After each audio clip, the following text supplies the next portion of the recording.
সরকার প্রতিশ্রুতি পালন না করায় এবার নিজেরাই জুলাই ঘোষণাপত্র পাঠের সিদ্ধান্ত নিয়েছে জাতীয় নাগরিক পার্টি এনসিপি। রোববার সকালে রাজধানী বাংলা মোটরে দলের অস্থায়ী কার্যালয়ের এক সংবাদ সম্মেলনে এ ঘোষণা দেন এনসিপির আহ্বায়ক মোহাম্মদ নাহিদ ইসলাম।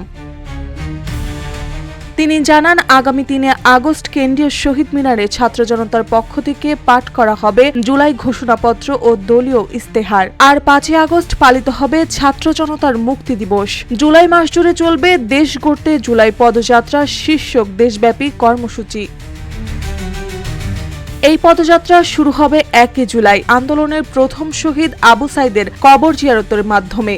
সমৃদ্ধির পথে এগিয়ে যেতে দরকার ইস্পাত দৃঢ় ভিত্তি, তাই স্থাপনার স্থায়িত্ব নিশ্চিত করুন সর্বোচ্চ মানের ZSRM broadband. ZSRM bond to bond. দেশের ৬৪টি জেলায় একযোগে চলবে এই পদযাত্রা। পাশাপাশি ১৬ জুলাইকে বৈষম্য বিরোধী শহীদ দিবস হিসেবে পালন করা হবে, যেদিন আবু সাইদ ছাত্র আন্দোলনে প্রাণ হারান।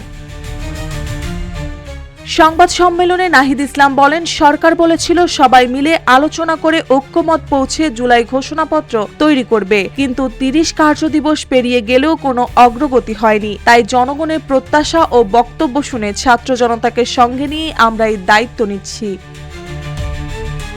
তিনি আরো বলেন, সরকার যখন দায়িত্ব নিয়েছিল তখন আমরা কর্মসূচি স্থগিত করেছিলাম। এখন সরকার ব্যর্থ হওয়ায় আন্দোলনের দায়িত্ব আবার জনগণকে নিতে হচ্ছে। এবার ঘোষণাপত্র হবে জনগণের কণ্ঠে লেখা দলিল, যাতে সংবিধানের অন্তর্ভুক্তির দাবিও থাকবে।